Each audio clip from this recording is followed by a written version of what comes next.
బీసీలకి రిప్రజెంటేషన్ ఉంటుంది.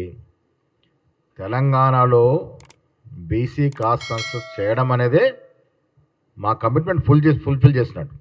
రాహుల్ గాంధీ గారి ఆశయం మేరకు ఈ దేశంలో బీజేపీ ప్రభుత్వాలు చాలా చోట్ల ఉన్నాయి, వారు ఎక్కడ చేయట్లేదు. ఇప్పుడు చేయకుండా బీసీల గురించి మాట్లాడుతూ ఉన్నారు. మా కమిట్మెంట్ ఉంది కాబట్టి ఇక్కడ రేవంత్ రెడ్డి గారి ప్రభుత్వము కాస్ట్ సెన్సస్ చేసాము. చేయడమే కాకుండా మేము ఎన్నికల ముందు ఇచ్చిన కమిట్మెంట్ 42% చట్టబద్ధ ఇవ్వబోతా ఉన్నాం. It's not a small thing, ఆషామాషి కాదు. మేము ఇప్పుడు బీజేపీ గారిని బీఆర్ఎస్ వాళ్ళని అడుగుతున్నాం, మాకు చిత్తశుద్ధి మేము చేస్తూ ఉన్నాము, మీరు 10 ఏళ్ళు బీఆర్ఎస్ చేయలేదు, ఇలా బీజేపీకి అవకాశం ఉంది, కేంద్రంలో అధికారంలో ఉంది, మేము కాస్ట్ సెన్సస్ చేస్తాము.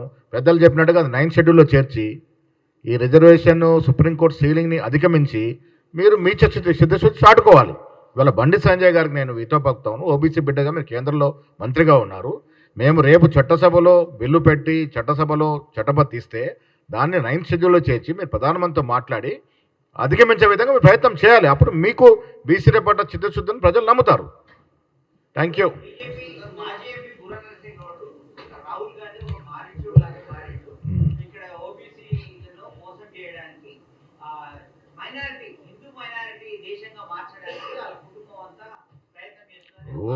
పనికి మాలిన ఆరోపణలు. బూర నరసయ్య గౌడ్ గారు టీఆర్ఎస్లో ఎంపీగా ఉన్నాడు, బీసీల గురించి ఏమి వెలగబెట్టినారు అప్పుడు? ఇలా బీజేపీలో ఉన్నాడు. అరే బూర నరసయ్య గౌడ్ మీరు నిజమైన బీసీ బిడ్డ అవుతే రేపు మేము 42% చట్టబద్ధ తీసుకొస్తాం అసెంబ్లీలో. మీరు మోడీ గారితో మాట్లాడి మీ ఎంపీలని మోడీ గారి మీద తీసుకెళ్ళి మాట్లాడి ఈ 42%కి కేంద్రంలో 9th షెడ్యూల్ చేర్పించండి. అప్పుడు మీరు చిత్తశుద్ధి చాటుకున్నట్టు అవుతుంది. రేపు సీఎం కూడా ఏదో ఒక రోజున ఈ రాష్ట్రంలో బీసీ అవుతాడు, అది కాంగ్రెస్ వల్లే అవుతాడు, ఏ పట్ల అవకాశం లేదు. ఇవాళ రేవంత్ రెడ్డి గారు చక్కటి కార్యక్రమాలు చేస్తూ ఉన్నారు. భవిష్యత్తులో ఎప్పుడైనా బీసీ ఈ రాష్ట్రానికి ముఖ్యమంత్రి అవుతారంటే అది కాంగ్రెస్ పార్టీలో అవుతారు.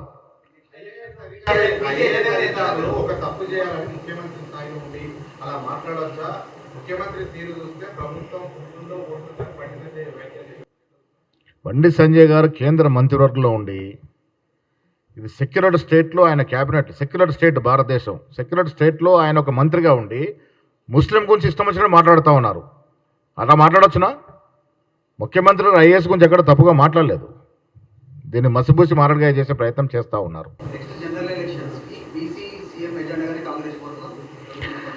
బీసీలని రాజ్యాధికారం ఇవ్వాలని రాహుల్ గాంధీ గారు తీసుకున్నట్టు నిర్ణయము.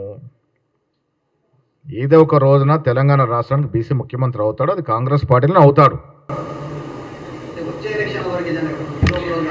వచ్చే ఎన్నికలన్నీ కూడా బీసీలు చుట్టే తిరుగుతాయి.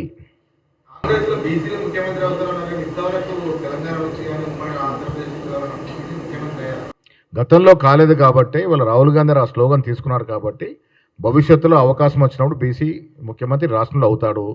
ఇవాళ ఈ 5 ఏళ్ళు రేవంత్ రెడ్డి గారు ముఖ్యమంత్రిగా కొనసాగుతారు. వచ్చే రోజుల్లో ఈ అవకాశం కాంగ్రెస్ పార్టీలో ఉంటుంది. సార్ ఇది చేయడం వల్ల వచ్చే పరిణామాలు ఈ విధంగా ఉంటాయి. మనం ఈ రకంగా చేస్తే ఏదో ఒక రోజైనా అది ప్రజలకు కానీ రాష్ట్రానికి కానీ మీకైనా ఇబ్బంది అవుతుంది అని వివరించేవాళ్ళు. ఈ రోజుల్లో అది తగ్గిపోయింది. కారణం నాకు పెద్దగా తెలీదు. పొలిటికల్ ఎగ్జిక్యూటివ్ అనే వాళ్ళకు వచ్చిన వాళ్ళను సంతోష పెట్టాలను లేకపోతే తనకు తాను సంతోషపడాలను కొన్ని ఆదేశాలు ఇస్తుంటాడు. వాటిని విశ్లేషించాల్సిన బాధ్యత అధికారులదని నేను బలంగా నమ్ముతున్నాను. సెక్రటేరియట్ బిజినెస్ రూల్స్లో ఒక మినిస్టర్కి కానీ ఒక చీఫ్ మినిస్టర్కి కానీ ఒక వ్యవస్థని ఇచ్చేదే మాకు అందులో అనుభవాలు ఉంటాయని కాదు. మాకు వచ్చే శాఖకి మాకున్న అనుభవానికి సంబంధం లేకపోవచ్చు. ఇంజనీరింగ్ బ్యాక్గ్రౌండ్ ఉండేవాడికి మెడికల్ అండ్ హెల్త్ ఇవ్వచ్చు, లేకపోతే ఏం చదువుకోని వాళ్ళకు విద్యాశాఖ కూడా ఇవ్వచ్చు, బాగా చదువుకున్న వాళ్ళకు లేబర్ డిపార్ట్మెంట్ ఇవ్వచ్చు. పొలిటికల్ ఎగ్జిక్యూటివ్కి ఇచ్చే జాబ్కి వాళ్ళు చదువుకున్న బ్యాక్గ్రౌండ్కి ఏం సంబంధం ఉండదు, లేదా వాళ్ళు వచ్చిన నేపథ్యానికి కూడా ఏం సంబంధం ఉండదు. అందుకే మాకు అవగాహన కల్పించడానికి, నిర్ణయాలు చేయడానికి, హెల్ప్ ఇన్ హ్యాండ్ ఉండడానికే సెక్రటేరియట్ బిజినెస్ రూల్స్ ప్రకారం మాకు అధికారులు అనిస్తారు.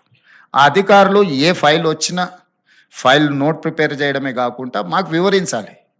కానీ ఇవాళ రేపు అదేం లేదు. మేము ఒక తప్పు చేయమంటే ఒకటెందుకు సార్ 3 చేద్దాం, ఒకేసారి బాగుంటుంది, బలంగా ఉంటుంది, మళ్ళీ ఎందుకు, మళ్ళీ రేపు కొత్తగా 3 చేయొచ్చు అన్నట్టుగా నేను అధికారులను చూస్తున్నా. ఇది సమాజానికి మంచిది కాదు.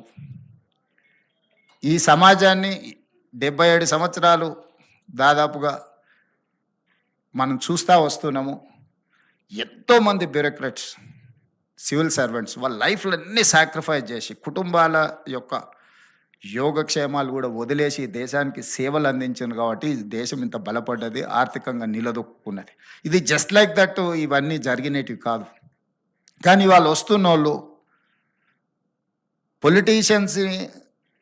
పొలిటీషియన్స్‌ని అనే కాదు, సమాజంలో ఉండే రాంగ్ ప్రెసిడెంట్స్‌ని అన్నిటిని కూడా రోల్ మోడల్‌గా తీసుకుంటున్నట్టు అనిపిస్తుంది. ఈ మధ్యకాలంలో కొత్తగా సెలెక్ట్ అయిన ఐఏఎస్, ఐపీఎస్‌లు నేను చూస్తున్నా. ట్రైనింగ్‌లోనే ఉన్నప్పుడు పోలీస్ స్టేషన్‌లకి వెళ్ళి డ్రెస్ వేసుకొని కూర్చొని సివిల్ పంచాయతీలు తెంచడానికి ప్రయత్నం చేస్తున్నారు. Which is unfortunate. I'm sorry to say. నేను ఎందుకు ఈ వేదిక మీద పంచుకుంటున్నా అంటే కొద్ది మందిలో అయినా ఇది మార్పు రావాలి. ఆదర్శంగా ఉన్న వాళ్ళ గురించి చర్చ జరగాలి.